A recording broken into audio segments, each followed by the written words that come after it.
Hello दोस्तों, स्वागत है आप सभी का स्लीपी क्लासेस में। तो आज के प्रीक्योर में हम आपके पॉलिटी से रिलेटेड करंट अफेयर्स डिस्कस करने जाएंगे और ये करंट अफेयर्स आपके 3 जनवरी टू 10 जनवरी के हैं। थोड़ा रैपिडली कवर करेंगे इन सारे टॉपिक्स को, बट शुरू करने से पहले एक बार हम देख लेते हैं आज के टॉपिक्स के बारे में कौन कौन से टॉपिक्स हैं। सबसे पहले हम बात करेंगे आपके 3 स्टेट्स ने जो 3 अलग अलग एंटी कन्वर्जन लॉज निकाले हैं, तो इनके बीच में थोड़ा डिफरेंशिएट करेंगे। हम देखेंगे किस तरीके से डिफरेंट है एक दूसरे से। काफी इंपॉर्टेंट टॉपिक है आपके प्री पॉइंट ऑफ व्यू से। सेकंड हम बात करेंगे आपकी वर्टिकल और हॉरिजॉन्टल रिजर्वेशंस के बारे में, ठीक है जी। थर्ड में हम बात करेंगे दिल्ली हाई कोर्ट ने कहा है केंद्रीय सरकार को और दिल्ली गवर्नमेंट को कि एक क्लियर स्टैंड मेंटेन करें on the same sex marriages, ठीक है जी। इसके बारे में डिटेल्स देखेंगे। फोर्थ टॉपिक हम बात करेंगे आपका कन्फेशंस बिफोर प्रीस्ट। एक कम्युनिटी है केरला की कैथोलिक कम्युनिटी, उन्होंने एक प्ली डाली है सुप्रीम कोर्ट में, तो उससे रिलेटेड हम थोड़ी बहुत आपकी डिटेल्स देखेंगे।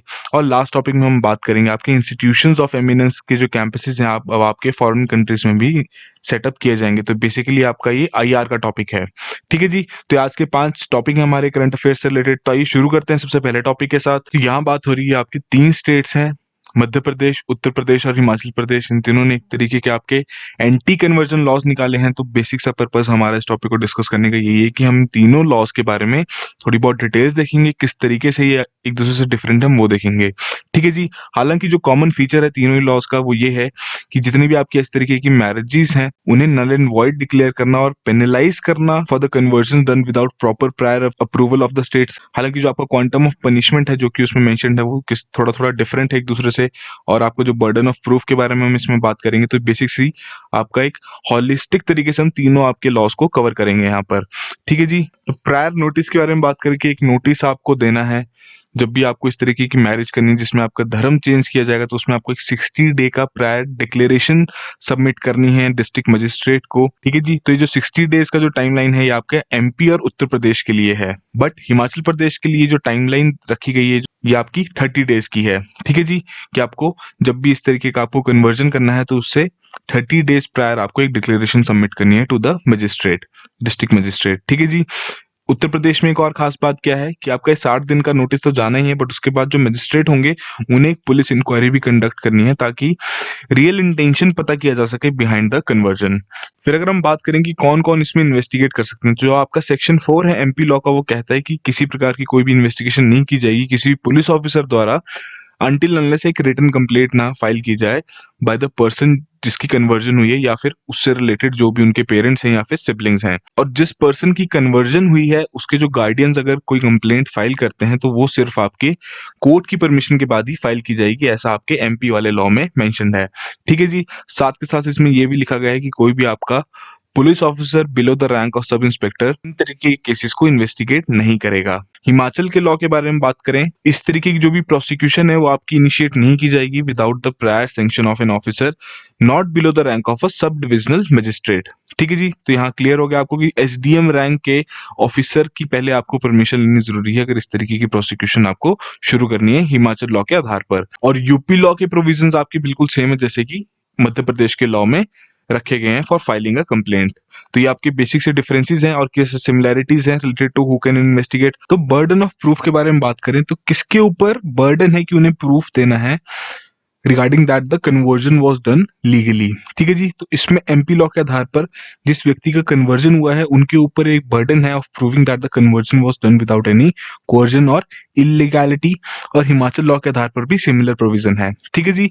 यूपी लॉ के आधार पर जो आपका ये बर्डन ऑफ प्रूफ है ये आपका उस व्यक्ति के ऊपर है जिन्होंने इस पूरी प्रोसीजर को फैसिलिटेट किया है, इस कन्वर्जन को फैसिलिटेट किया है, ना कि आपके उस व्यक्ति पर है जिसका कन्वर्जन हुआ है। पुलिस इंक्वायरी में भी अगर मजिस्ट्रेट सेटिस्फाइड नहीं है तो क्रिमिनल एक्शन लिया जा सकता है under section 11 of the ordinance against the person who cause the conversion, ठीक है जी, जिन्होंने इसे फैसिलिटेट किया है।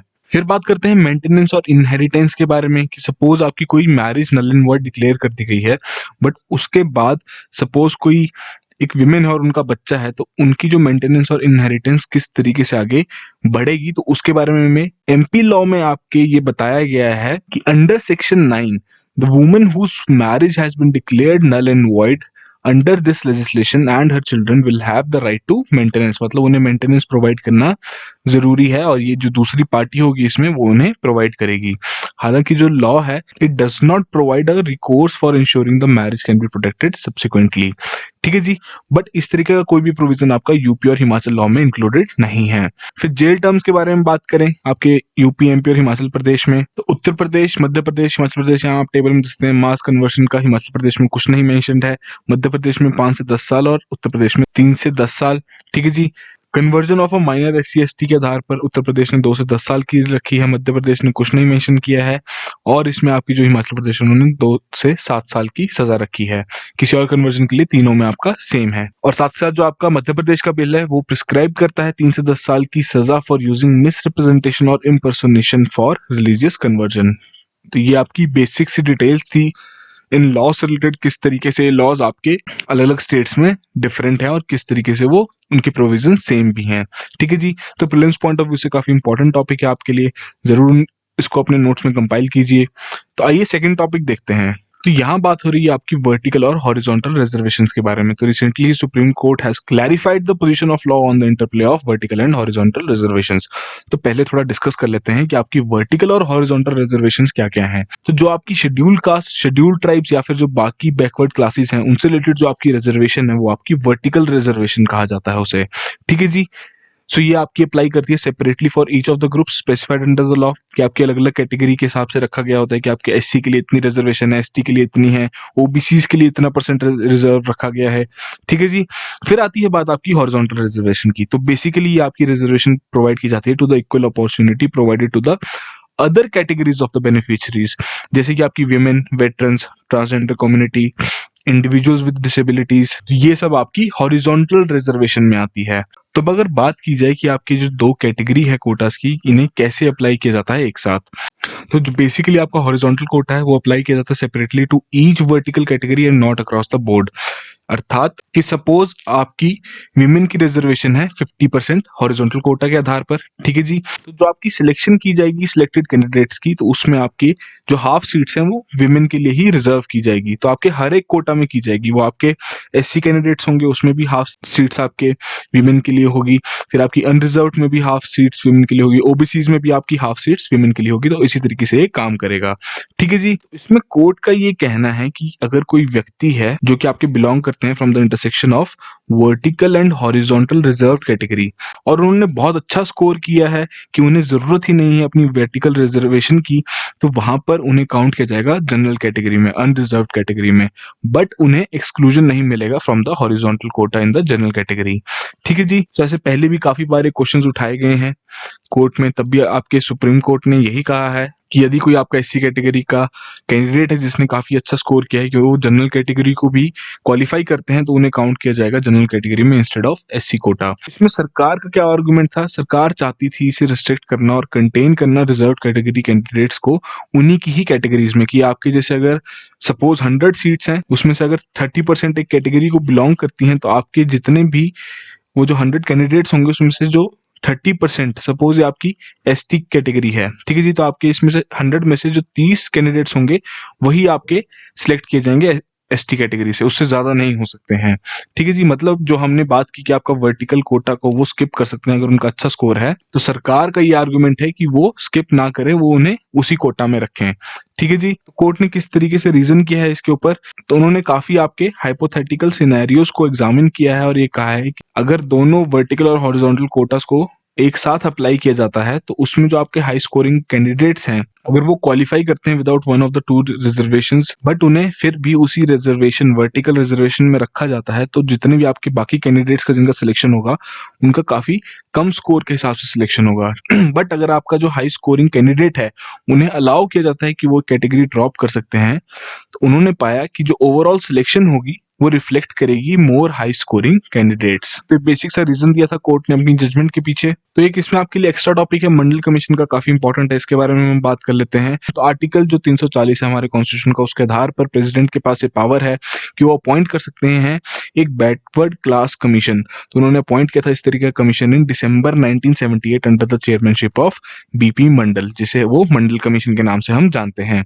ठीक है जी, सो बेसिकली आपका कमीशन बनाया गया था to determine the criteria for defining India socially and educationally backward classes, और ताकि वो रिकमेंड करें कुछ स्टेप्स जिन्हें लिया जा सके for the advancement of those classes.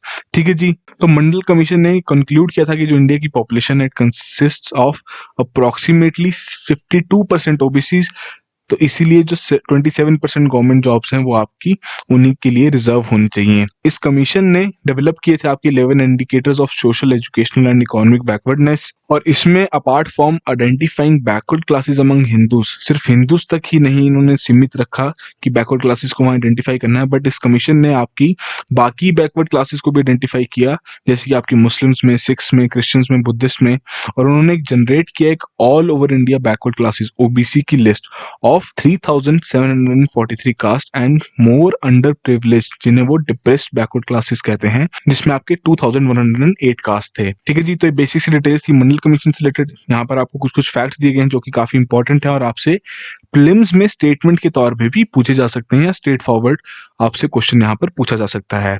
ठीक है जी। तो ये बेसिक डिटेल्स थी आपकी इस पूरे टॉपिक के ऊपर, वर्टिकल और हॉरिजॉन्टल रिजर्वेशन के ऊपर। तो आप इनको अपने नोट्स में जरूर कंपाइल कीजिए। तो आइए अगला टॉपिक देखते हैं।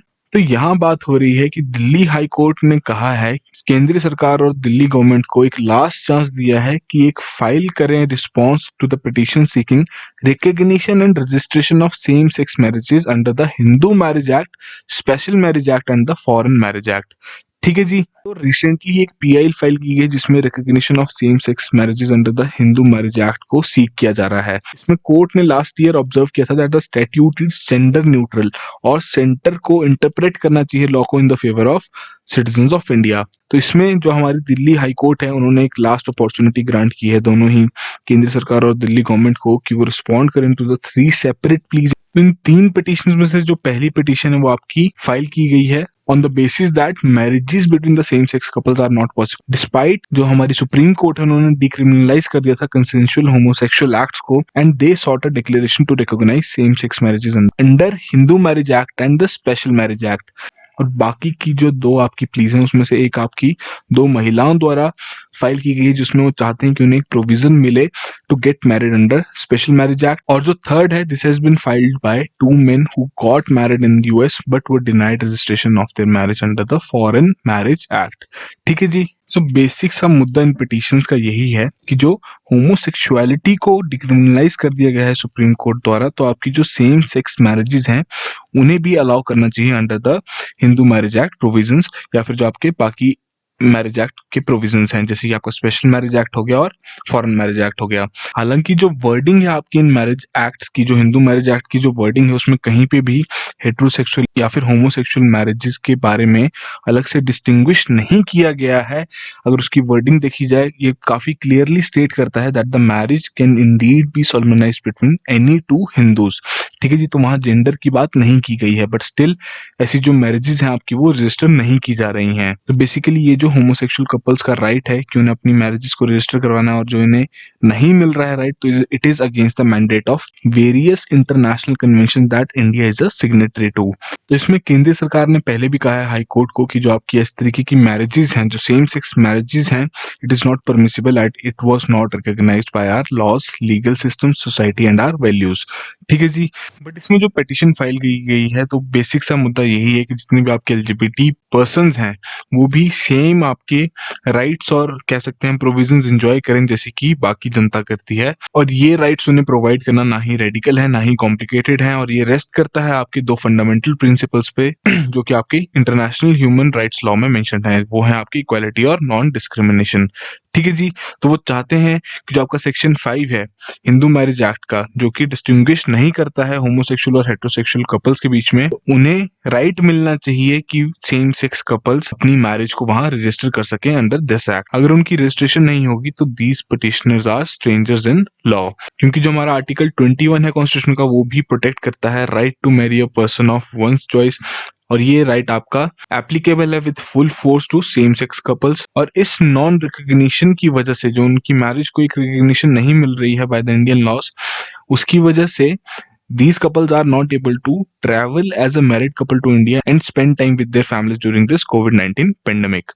ठीक है जी, तो बेसिक सी टाइमलाइन है, यहाँ पर काफी चीजें समराइज कर दी गई हैं आपकी, किस तरीके से हम कह सकते हैं प्रोसेस था जहां पर डिक्रिमिनलाइज किया गया होमोसेक्सुअलिटी को।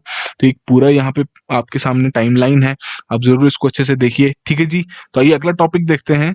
तो फोर्थ टॉपिक में आपकी बात हो रही है कन्फेशन बिफोर प्रीस्ट। तो बेसिकली इसमें आपकी 5 महिलाएं हैं from the Jacobite faction of Malankara church, जो कि आपका केरला में है। उन्होंने पिटीशन रखी है, एक प्ली रखी है सुप्रीम कोर्ट में कि उन्हें अलाउ किया जाए to confess before a priest of their own choice. इसमें सुप्रीम कोर्ट ने एग्री किया है कि वो कंसिडर करेंगे इस पिटीशन को। ठीक है जी, और पिटीशन ने आर्ग्यू किया है कि जो उनके कन्फेशंस हैं उन्हें अब्यूजिवली यूज किया जा रहा है। बट इसमें कोर्ट को इस तरीके के एलिगेशंस को देखना होगा कि वो किस तरीके से डिपेंड करते हैं on the individual facts in every case. ठीक है जी, और साथ ही साथ कोर्ट को ये भी देखना होगा कि जो आपके कन्फेशंस हैं क्या ये इंटीग्रल पार्ट है रिलीजन का या नहीं है। और जो मेजर इशू है जो कि यहाँ पर प्रेजेंट है वो ये है कि जो आपके फोर्स्ड कन्फेशंस हैं कि वो वायलेट करते हैं राइट टू प्रिवेसी। तो पहले भी ऐसी इंटरवेंशंस की गई हैं जहां पर कोर्ट ने मीडिएट किया है बीच में, कि पहले भी काफी क्वेश्चंस आए हैं related to the personal laws and customs of communities, जैसे कि आपकी बोहरा मुस्लिम्स हो गए, ठीक है जी, पारसीज होगी। बोहरा मुस्लिम से रिलेटेड जो फीमेल जेनिटल म्यूटिलेशन से रिलेटेड काफी चला था, बट उसमें आर्टिकल 25 इन्वोक कर दिया गया था कि इसके तहत प्रैक्टिस अभी भी कंटिन्यूड है इंडिया में इस पर्टिकुलर सेक्शन में। ठीक है जी, तो इसमें कोर्ट एग्जामिन कर सकता है इन इश्यूज को in the petition as they came within the ambit of questions of faith, rights of women and equality. ठीक है जी, तो इसमें जो अटॉर्नी जनरल है, जब उनसे पूछा गया कि एक ओपिनियन रखें कोर्ट के लिए, तो उन्होंने कहा है कि ये जो पूरा इशू है that it is stemmed from the Jacobite Orthodox dispute. और इसमें कोर्ट ने अपहेल्ड की है the validity of the 1934 constitution of Malankara Orthodox Syrian church to govern the parishes under the church. ठीक है जी, इसी नेचर की आपकी एक और प्ली है जिसमें कोर्ट ने एग्री किया है कि वो एग्जामिन करेंगे। एक सेपरेट प्ली है जो कि आपके मलंकारा सीरियन चर्च के मेंबर्स द्वारा फाइल की गई हैं, जो कि आपके केरला में है, कि वो चाहते हैं कि जो फोर्स कन्फेशंस हैं that they are unconstitutional by nature. क्योंकि इसमें जो पिटीशन है उसका ये कहना है कि जितने भी आपके इस तरीके के कन्फेशंस हैं they may involve sexual exploitation of parishioners. Parishioners कौन है? जो मेंबर है किसी चर्च के, that they are under the care of the church priest. ठीक है जी, क्योंकि इसमें जो चर्च है that it is forcing the members to mandatorily confess and mandatorily make payment of monies dues. और जो प्रैक्टिसेस हैं वहां पर चर्च में that they are of public nature, और उसकी वजह से जो ह्यूमन डिग्निटी है उस पर असर पड़ रहा है, जो लिबर्टी ऑफ थॉट है उस पर अफेक्ट कर रही है वो। और जितने भी बिलीवर्स हैं that they have been forced to remain meek and quiet out of the fear of removal from parish membership. तो अब इस पर देखना यही होगा कि सुप्रीम कोर्ट आपका किस तरीके से टिप्पणी देता है इससे रिलेटेड, और क्या वहां की राज्य सरकार को डायरेक्शंस देता है कि इस प्रॉब्लम से रिलेटेड वो किस तरीके से एक्शन ले। ठीक है जी, तो रिलेटेड आर्टिकल्स कौन कौन से हैं आपके इससे रिलेटेड, ये 4 मेंशन्ड हैं, ये आपको पता होने बहुत इंपॉर्टेंट है। आपको प्रीलिम्स में डायरेक्टली आर्टिकल बेस्ड क्वेश्चन भी पूछा जा सकता है।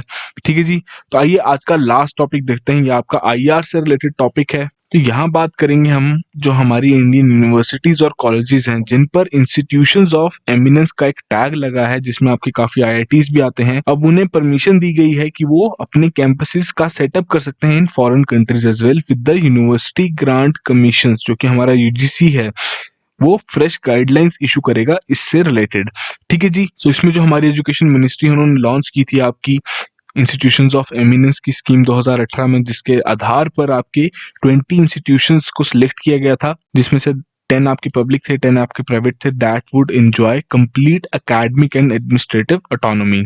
ठीक है जी, सो नई गाइडलाइंस इशू कर दी गई हैं जिसके आधार पर जो आपकी फॉरेन यूनिवर्सिटीज हैं वो अब हमारे इंडिया में अपने कैंपसेस का सेटअप कर सकते हैं, और जो हमारी इंडिया की इंस्टीट्यूट्स हैं वो फॉरेन कंट्रीज में अपने कैंपस सेटअप कर सकते हैं। ठीक है जी, और ये बेसिकली आपका जो हमारी नई नेशनल एजुकेशन पॉलिसी है उसको मद्देनजर रखते हुए ही ये गाइडलाइंस इशू की गई हैं। इन नॉर्म्स के आधार पर जितने हमारे इंस्टीट्यूशंस ऑफ एमिनेंस है उन्हें परमिट दिया गया है कि वो स्टार्ट कर सकते हैं maximum of 3 of campus centres in 5 years, और इसमें से आपके कोई भी एक एकेडमिक ईयर में एक से ज्यादा एस्टैब्लिश नहीं किए जाएंगे। बट इसमें उन्हें एक अप्रूवल लेने की जरूरत बहुत है, जो कि उन्हें 3 मिनिस्ट्री से लेना पड़ेगा, education, home and external affairs.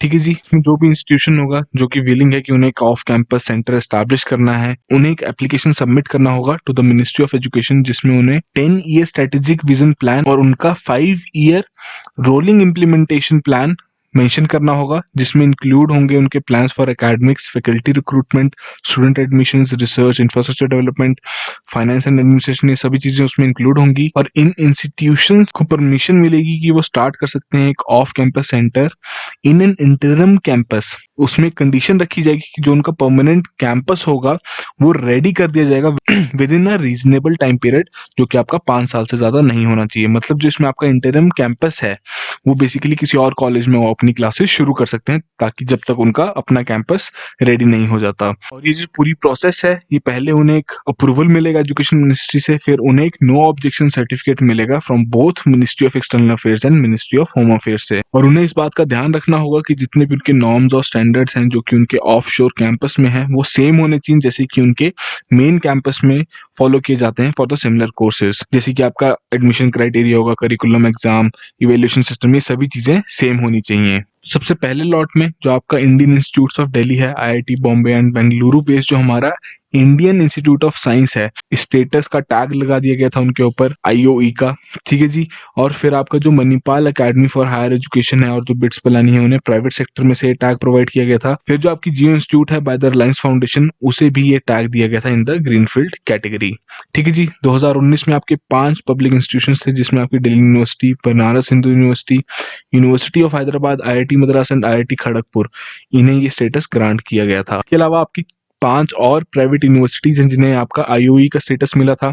Amrita Vidyapeetham, Vellore institute of technology in Tamil Nadu, Orissa का आपका Kalinga institute of industrial technology, Jamia Hamdard university in Delhi and Satya Bharti foundation Bharti institute जो कि आपका मोहाली में है, ठीक है जी। और जितनी भी आपकी इसमें पब्लिक इंस्टीट्यूशंस हैं जो कि सरकारी इंस्टीट्यूशंस हैं, उन्हें सरकार प्रोवाइड करेगी 1000 करोड़ की फंडिंग, बट जो प्राइवेट इंस्टीट्यूशंस हैं उन्हें किसी प्रकार का कोई फाइनेंशियल सपोर्ट नहीं प्रोवाइड किया जाएगा, but they will be entitled to more autonomy as a special category deemed university, ठीक है जी। तो जो प्रपोज्ड ऑफ कैंपस सेंटर्स हैं, they are expected to achieve a teacher student ratio of 1:20 initially, और by the end of 5 years ये आपकी 1:10 हो जाएगी। और इसमें आपका फैकल्टीज के लिए भी क्राइटेरिया रखा गया है। साथ के साथ जो ये भी बताया गया है कि जो आपके फैकल्टी मेंबर्स होंगे जो कि अपॉइंट किए जाएंगे इसमें, तो उसमें से आपके 60%, एटलीस्ट 60% वो आपके परमानेंट बेसिस पे होने चाहिए, ठीक है जी। साथ के साथ इंस्टीट्यूट को ये गाइडलाइंस दी गई है कि they should also have enrolled a minimum of 500 students on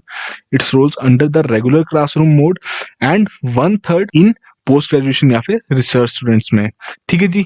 तो बेसिक डिटेल्स थी आपकी जो ये नया इनिशिएटिव लिया जा रहा है एजुकेशन मिनिस्ट्री द्वारा। आज के हमारे 5 जो करंट अफेयर्स के टॉपिक्स थे वो यहीं खत्म होते हैं। आई होप आपने कुछ ना कुछ यहाँ अचीव किया हो।